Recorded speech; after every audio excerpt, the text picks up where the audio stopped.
Well, hello everyone and welcome to DB Designs and Sewing Australia. I'm Deb. If you'd like to see my makes for the last about 2 weeks, as I've been pretty busy in the last 2 weeks, stay tuned and I'll show you what I've been making.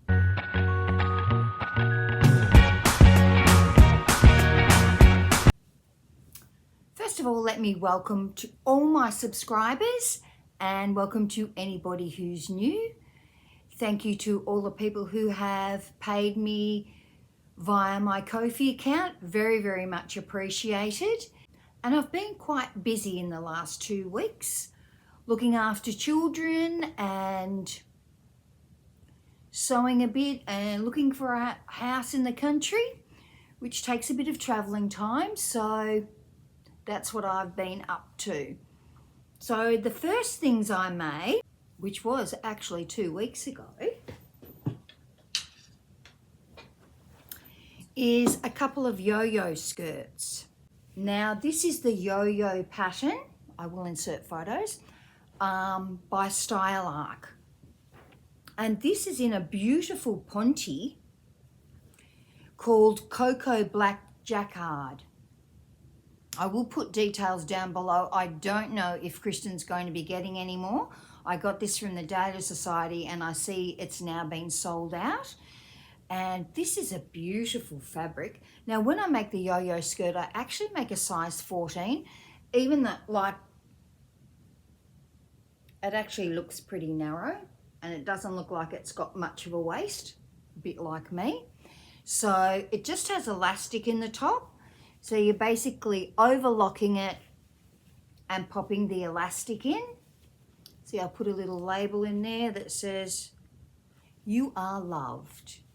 And so this gorgeous fabric actually looks like it's a tweed, but it's actually a Ponte. It's got a fair bit of stretch in it. And I don't like it too tight. I don't want them too tight. I could make it much tighter. And it really depends on the fabric as to how tight you make it, because it shows all your lumps and bumps if it's too tight. Now this is quite long, but it only takes me 1 meter of fabric to make the yo-yo skirt. Because it's a knit fabric, it's usually quite a wide fabric. So really, really pleased with that one. And you'll see I've got it on in the photo with my new jumper that I made the other day. And it's a fabulous jumper. I have worn that several times already. And the next thing I made was another yo-yo skirt. And I made this in velvet.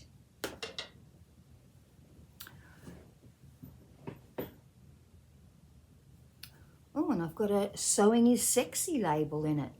Same thing, it has no splits, easy to wear, easy to get in and out of the car in these skirts, even though they're long.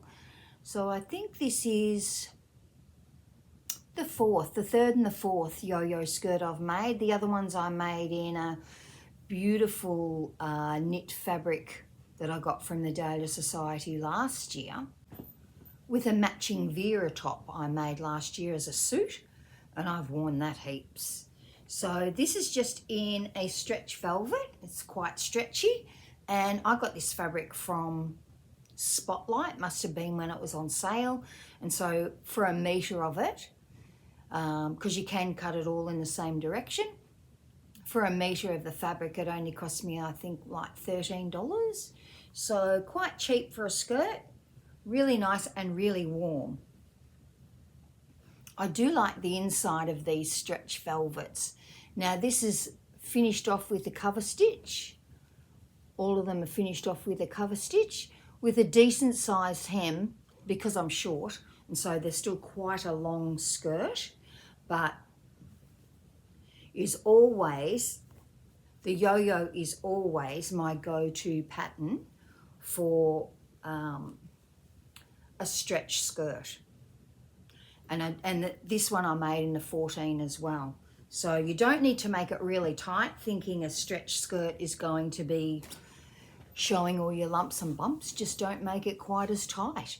I often try it on as I'm making it to see how tight I need to make it. And I think that was think it's got like a 1 centimetre seam allowance. Sewed the whole thing on the overlocker except for where I inserted the elastic. So this is a row of normal stitch on my sewing machine, and I use Mariflex thread. I always use Mariflex thread when I have to do an actual stitch, but I don't use Mariflex thread. You'll be able to see the cover stitch better in this. No, you can't. This is also cover stitched. You can't really see it, but I've got my cover stitch working perfectly at the moment.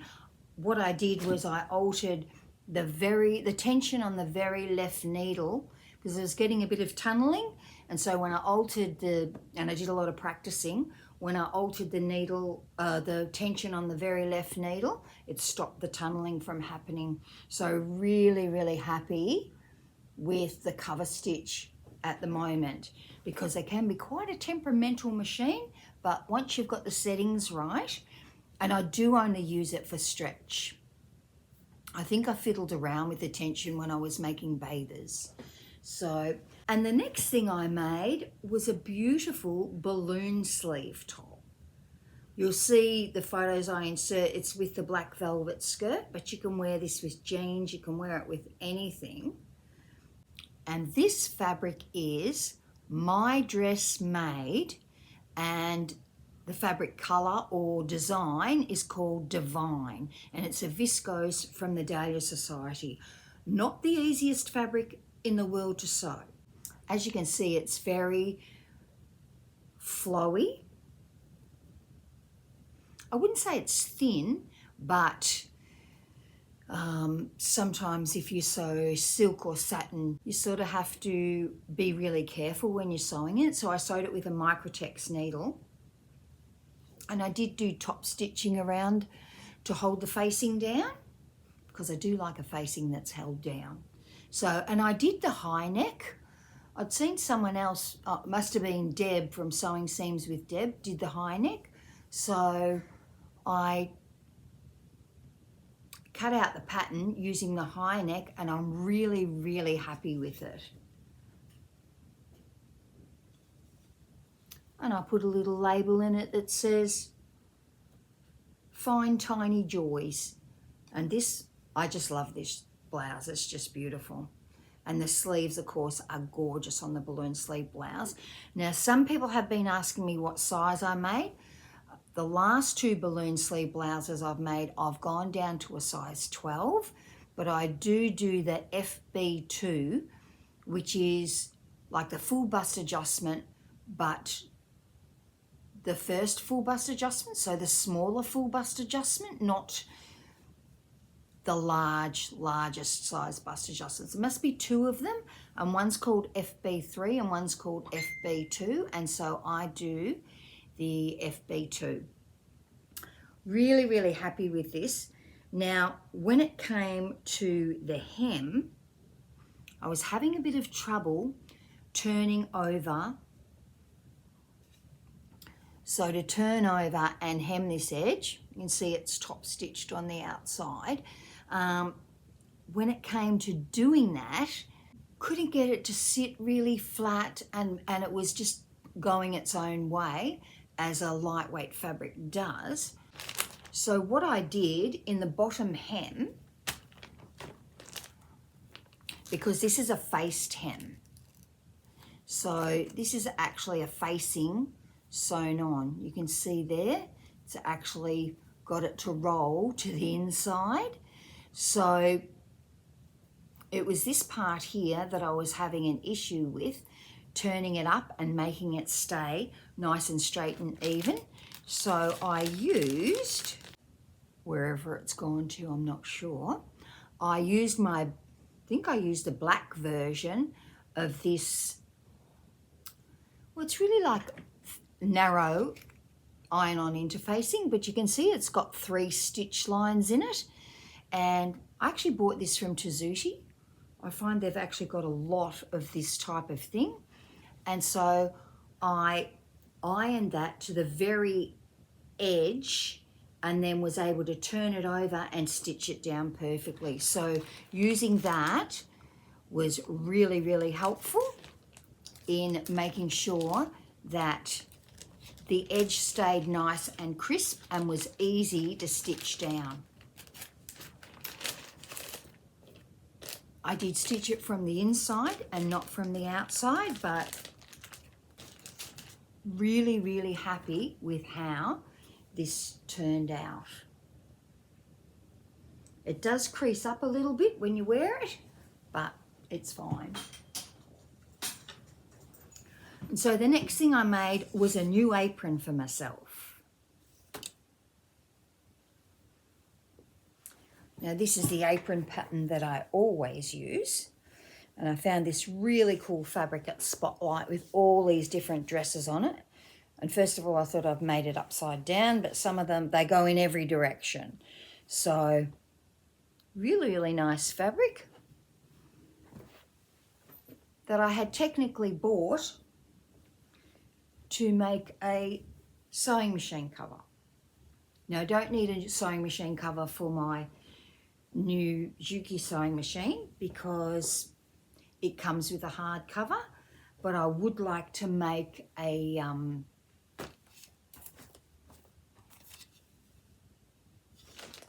new sewing machine cover for my baby lock overlocker, because I'm just using the plastic one it comes with, and also for my cover stitch machine.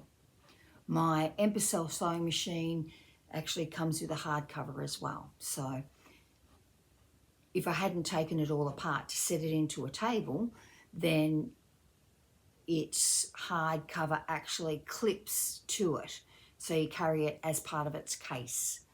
So that's what I've been making. And then I had some Bluey fabric. And so I've made an apron for my grandson for one of his birthday presents. And I also made my granddaughter one of the pink Bluey fabric, which is called Ice Cream, I think. And I think my other grandson told me this one's called Bluey Camping. So I can't even see Bingo in this one. There's Bluey and whatever this other dog's name is, I don't know. But I can't see Bingo, who's Bluey's sister. And they're both girls. It took me ages to realise that they're actually both girls. But I'll put a photo in of the blue one. I'll put a photo in of the pink one, which is called Ice Cream, because I think that's got Bluey and Bingo in it. So that's all I've made for the whole 2 weeks. I know, it's hard to believe. So as we're in Sew Autumn Denim 2024, don't forget about that, I'm making the Jude jeans by Closet Core. Now I'm making this pair, which is the flared pair. Very different pattern. It has actually has facings on the bottom hem. So rather than just turning the hem up, you're actually putting a decent size facing. So this is the size of the facing on the hem. So what I had to do was I had to take them up at the knee. So there's a shorten and lengthen line at the knee, because if I just cut them off down the bottom, yes, I could make a facing that matched the piece that was going to be at the bottom, but it gets rid of a whole lot of the flare if you do that. So if you ever need to shorten a pattern that is for flares, you need to actually shorten it at the knee or at the part where it's going to start to flare out. Otherwise, you're going to lose part of that flare. I don't know what flares are going to look like on me. It's years since I've bought flares. These are a high-waisted pant, so different from me because I don't usually wear high waist. So it'll be interesting to see how high up they come. And I'm making this pair, and it's got the patch pockets on the front. Now I have got the line drawing here.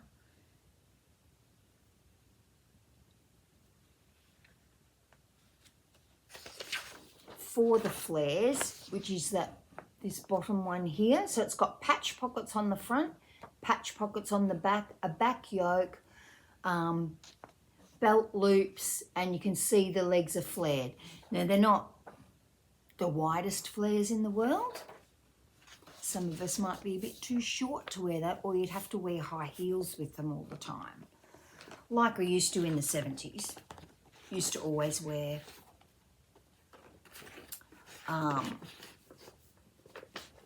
really shoes that were high at the front and the back. So it wasn't just a high heel, it was a platform. I guess they were platform shoes. And that's what we wore with them, and wore jeans that were called staggers. Anybody who's as old as me will remember what stagger jeans are.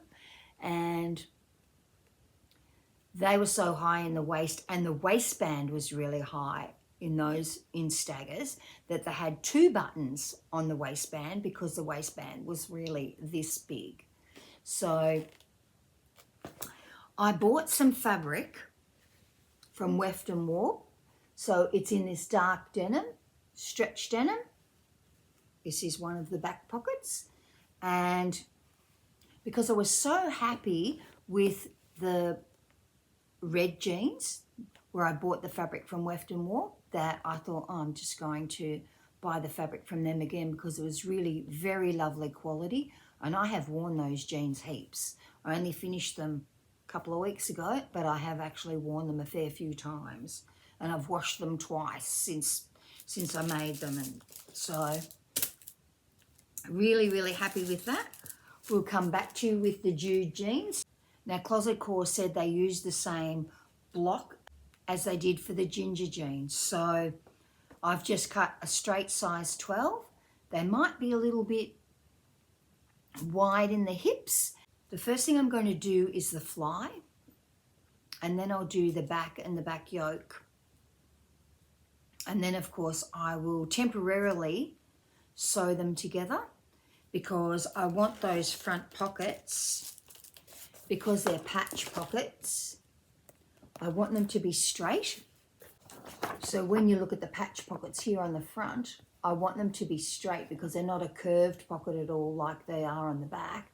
So I won't put the pockets on until I see how much I need to take, or if I need to take any, off the sides, because it's really, they should fit in the waist and the very top of your upper hip. But once it gets down to my legs, I might need to take them in a bit. So I won't put the pockets on until I've seen if I need to take them in, so that my pockets stay directly straight on the front, rather than they might go a little bit like that, I guess, if I need to take the sides in at all. So I won't put those on until I've tried them on, which will just be temporarily sewn, so I can pull them apart, and when the front's together and I know that they're going to be straight, I'll be able to sew the pockets on. So I will come back to you with an update on the Jude jeans. I haven't seen very many photos of people who have made them, but they're based on the ginger jeans, so they should be a pretty good fit. And I know that I should only be making the size 12. I could grade down to a 10 in the hips, but I just do that grading on the outside once I've put the jeans together. So should be a fairly easy make, because the front pockets are patch pockets. So your main thing is the fly, and I'll just be sewing the fly in my own way. So let's see how that works out. I found a YKK zip I've got that's the right length in navy blue. So that's what I will be doing next. Don't forget about the Sew Autumn Denim. I've had a few people write to me and tell me that they're making garments for the Sew Autumn Denim 2024 challenge. Don't forget the prizes. The June bespoke box from the Dahlia Sewciety, which is very lovely and very generous. And also another prize of a $50 voucher. And also the 24% discount that you can get from Weft and Warp in the ACT in Australia, but they do ship overseas, and that's a 24% discount, and that was for the months of April and May. So you've only got the rest of this month to take advantage of that discount. And I must say the fabric that I have received, the stretch denims, are just beautiful. Just lovely quality. And there's a lot more denim around in Australia at the moment, us going into winter. And winter it is. It's freezing. And what I'm wearing today I'm wearing a Vera top, which is, oof, you can even see that it's gone pilly. Now, I think this was the first one that I made, and I still wear it all of the time. And I've got it on with my Lander pants by True Bias, which are a little bit big, but they're fine with a belt on. I've actually been wearing all my pants that are too big with a belt and just altering the gathering up a little bit to make them a bit paper baggish, but have been getting a lot of wear out of all of my pants at the moment because it's so cold. And I have even worn my giant blue teddy bear outfit. So there's always a place for everything. So that's all from me this week. Please like and subscribe. Don't forget about the Sew Autumn Denim 2024. There's also the hashtag WHIP, Sew Autumn Denim 2024, where you can show us your progress on what you're making for the challenge. And on the 31st of May, everybody can put up their finished garments under hashtag Sew Autumn Denim 2024. And don't forget to include myself, Katrina from Create Something Pretty, Deb from Sewing Seams with Deb, and Hayley from the Hay Meadow.